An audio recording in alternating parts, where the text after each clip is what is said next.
للہ رب العالمین والعاقبۃ للمتقین الصلاۃ والسلام علی سید الانبیاء والمرسلین اما بعد فاعوذ باللہ من الشیطان الرجیم بسم اللہ الرحمن الرحیم رب اشرح لی صدری ویسر لی امری واحلل عقدۃ من لسانی یفقہوا قولی ربی یسر ولا تعسر وتمم بالخیر وبک نستعین الصلاۃ والسلام علیک یا سیدی یا رسول اللہ، الصلاۃ والسلام علیک یا سیدی یا حبیب اللہ۔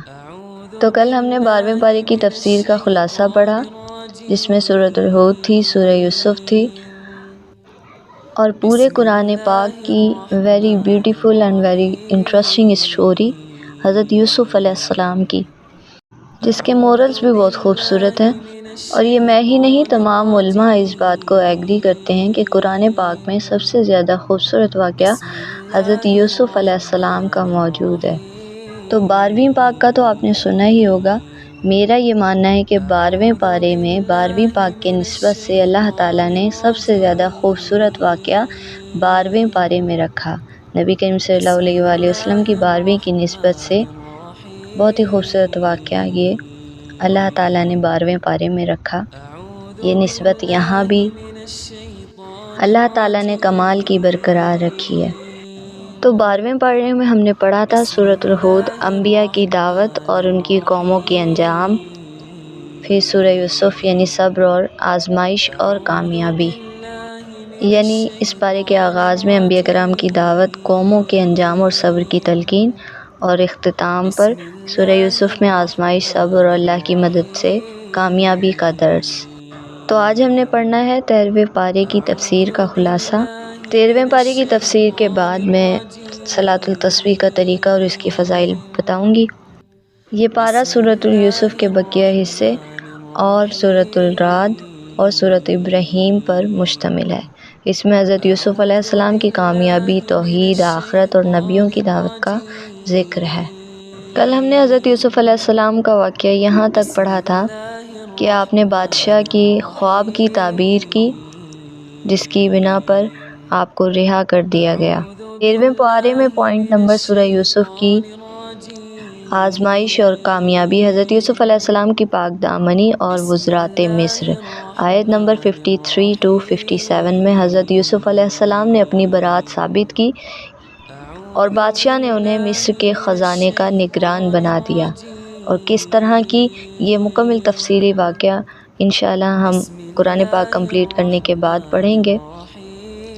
تو انہوں نے اپنی ایمانداری اور حکمت سے قحط کے دوران بہترین حکمت عملی اختیار کی۔ پھر اسی پارے میں آیت نمبر 58 to 100 میں حضرت یوسف علیہ السلام کے بھائیوں کی آمد اور والدین سے ملاقات ہے۔ قحط کی وجہ سے حضرت یوسف علیہ السلام کے بھائی غلہ لینے آئے، مگر انہیں پہچانا نہیں انہوں نے۔ حضرت یوسف علیہ السلام نے بھائی بنیامین کو اپنے پاس روک لیا اور تدبیر سے باقی بھائیوں کو بھی بتایا۔ حضرت یوسف علیہ السلام نے اپنے والد حضرت یعقوب علیہ السلام کو مصر بلایا اور ان کے خواب کی تعبیر پوری ہوئی جب والدین اور بھائی ان کے سامنے سجدہ ریز ہوئے۔ یہاں ایک چیز یاد رہے کہ یہ سجدہ ایک تعظیمی سجدہ تھا، ورنہ سجدہ اور عبادت کے مستحق اللہ تعالیٰ ہیں۔ اللہ کے سوا کسی کو بھی سجدہ کرنے کی اجازت نہیں۔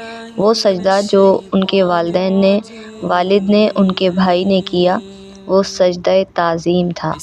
اسی پارے میں آیت نمبر 101 to 111 تک میں حضرت یوسف علیہ السلام نے دعا کی، ربی قد اتیتنی من الملک، اے میرے رب تو نے مجھے بادشاہت دی اور خوابوں کی تعبیر سکھائی۔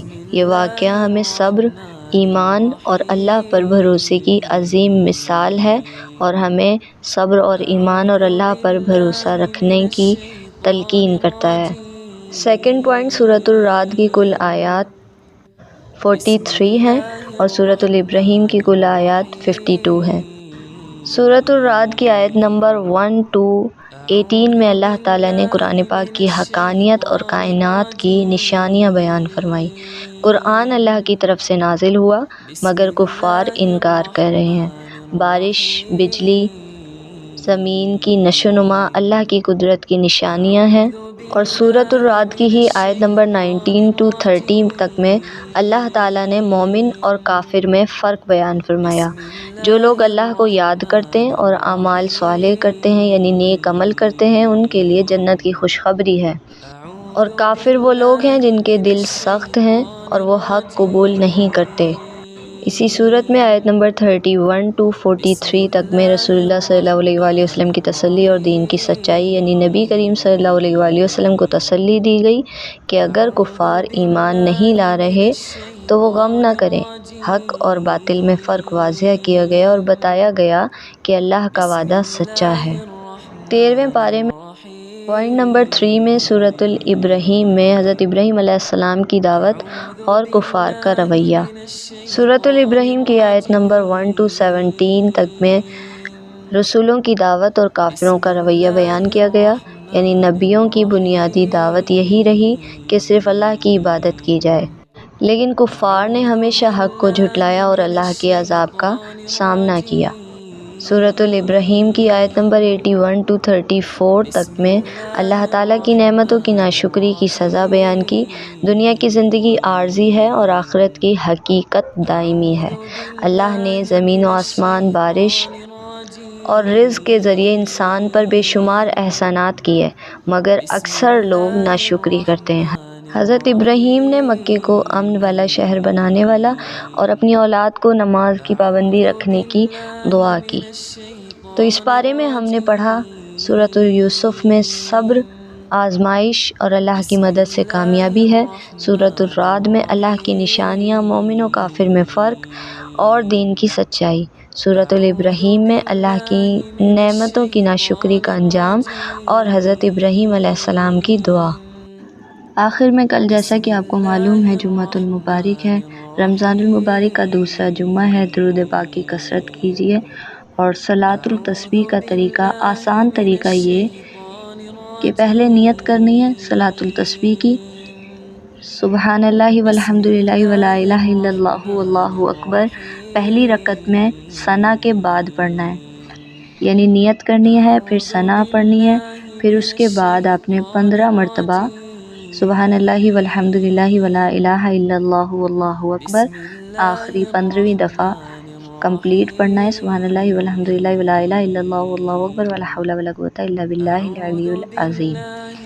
ثنا کے بعد آپ نے یہ پڑھا، اس کے بعد سورۃ الفاتحہ پڑھیں گے، پھر کوئی سورت پڑھیں گے، سورت کے بعد پھر 10 مرتبہ آپ نے پھر یہی تیسرا کلمہ پڑھنا ہے، سبحان اللہ والحمد للہ ولا الہ الا اللہ واللہ اکبر۔ پھر جب 10ویں مرتبہ آپ پڑھیں گے تو یہ کمپلیٹ پڑھنا ہے، ولا حول ولا قوۃ الا باللہ العلی العظیم کے ساتھ۔ پھر رکوع میں سبحان اللہ والحمد للہ ولا الہ الا اللہ واللہ اکبر 10 مرتبہ پڑھنا ہے، پھر رکوع سے کھڑے ہونے کے بعد 10 مرتبہ پڑھنا ہے،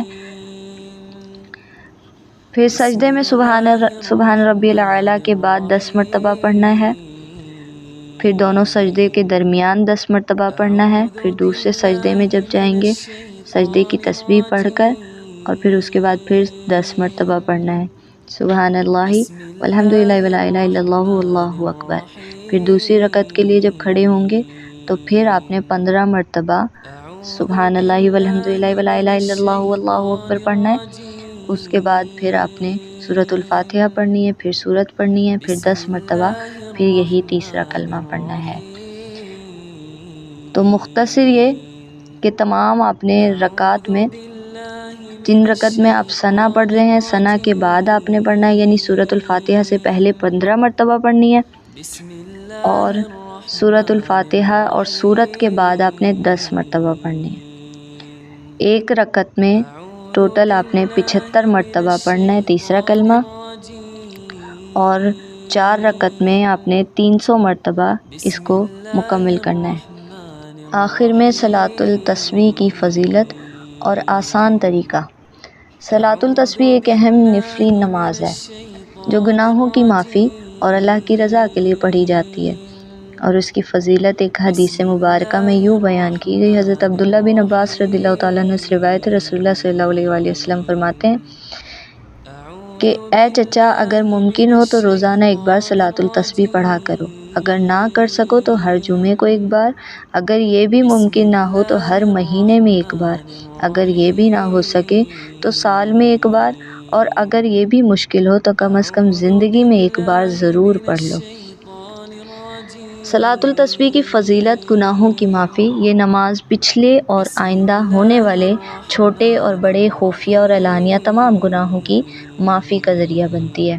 جنت میں بلند درجات۔ صلاۃ التسبیح پڑھنے والا اللہ کی خاص رحمت اور مغفرت کا حقدار بن جاتا ہے۔ دل کی پاکیزگی اور روح کی تازگی۔ اس نماز میں بار بار اللہ کی تسبیح پڑھنے سے دل کا سکون اور روح کی پاکیزگی حاصل ہوتی ہے، مشکلات حل ہوتی ہیں۔ جو شخص کسی پریشانی یا مشکل میں ہو، اسے صلاۃ التسبیح پڑھنے کی ترغیب دی گئی ہے، کیونکہ اس کی برکت سے مشکلات بھی دور ہوتی ہیں، اور یہ نماز بہت ہی بابرکت اور مغفرت حاصل کرنے کا خاص ذریعہ ہے۔ اس لیے ہر مسلمان کو اسے پڑھنے کی کوشش کرنی چاہیے کہ وہ اسے پڑھے۔ صلاۃ التسبیح کا آسان طریقہ۔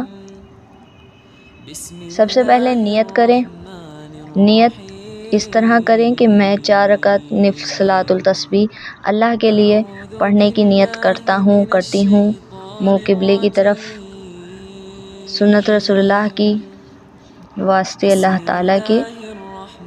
وقت جمعۃ المبارک، منہ میرا کعبہ شریف، اللہ اکبر۔ تکبیر پڑھیں، یعنی اللہ اکبر کہہ کر نماز شروع کریں۔ ثنا پڑھیں، سبحانک اللہم و بحمدک تبارک اسمک و تعالی جدک ولا الہ غیرک۔ ثنا کے بعد 15 مرتبہ یہ تسبیح پڑھیں، سبحان اللہ والحمد للہ ولا الہ الا اللہ واللہ اکبر۔ پھر سورۃ الفاتحہ پڑھیں، پھر کوئی سورت پڑھیں، کوشش کریں سورۃ الاخلاص پڑھ لیں۔ 3 مرتبہ سورۃ الاخلاص پڑھ لیں۔ 3 مرتبہ پڑھنے سے ایک قرآن پاک کا ثواب ملتا ہے۔ اس کے بعد 10 مرتبہ پھر یہی تسبیح پڑھیں، سبحان اللہ والحمد للہ ولا الہ الا اللہ واللہ اکبر۔ پھر رکوع میں جائیں، تسبیحات رکوع کے بعد 10 مرتبہ پھر یہی تسبیح پڑھیں، سبحان اللہ والحمد للہ ولا الہ الا اللہ واللہ اکبر۔ رکوع سے اٹھنے کے بعد سمیع اللہ لمن حمیدہ کہنے کے بعد 10 مرتبہ پھر یہی تسبیح پڑھیں، سبحان اللہ والحمد للہ ولا الہ الا اللہ واللہ اکبر۔ پھر سجدے میں جانے کے بعد تسبیحات سجدے کے بعد 10 مرتبہ پھر یہی تسبیح پڑھیں، سبحان اللہ والحمد للہ ولا الہ الا اللہ واللہ اکبر۔ سجدے سے اٹھ کر جلسے میں، یعنی دونوں سجدوں کے درمیان 10 مرتبہ پھر یہی تسبیح پڑھیں، سبحان اللہ والحمد للہ ولا الہ الا اللہ واللہ اکبر۔ دوسرے سجدے میں تسبیحات سجدے کے بعد پھر 10 مرتبہ یہی تسبیح پڑھیں، سبحان اللہ والحمد للہ ولا الہ الا اللہ واللہ اکبر۔ یہی طریقہ باقی 3 رکعت میں بھی دہرائیں۔ یاد رکھیں، سورۃ الفاتحہ سے پہلے ہم نے 15 مرتبہ یہی تسبیح پڑھنی ہے، سبحان اللہ والحمد للہ ولا الہ الا اللہ واللہ اکبر۔ سورۃ الفاتحہ پڑھ کر پھر آپ نے سورۃ الاخلاص یا کوئی بھی سورت پڑھنی ہے، پھر سورت کے بعد آپ نے 10 مرتبہ یہی تسبیح پڑھنی ہے، سبحان اللہ والحمد للہ ولا الہ الا اللہ واللہ اکبر۔ یعنی جب آپ ہاتھ باندھ کے نیت میں ہوں گے تو آپ نے پہلے سورۃ الفاتحہ سے پہلے 15 مرتبہ اور کسی سورت کے بعد آپ نے پڑھنی ہے 10 مرتبہ یہ تسبیح، تو 25 مرتبہ یہ آپ نے نیت میں پڑھ لینی ہے۔ اس کے بعد 10 مرتبہ پڑھیں گی۔ تسبیحات کی مجموعی تعداد ہر رکعت میں 75 مرتبہ اور پوری 4 رکعتوں میں 300 مرتبہ تسبیح پڑھی جائے گی۔ صلاۃ التسبیح کا افضل وقت کہ کس وقت میں پڑھیں۔ صلاۃ التسبیح کسی بھی وقت پڑھی جا سکتی ہے، البتہ افضل وقت چاشت اور اشراق کے بعد یا رات میں ہے۔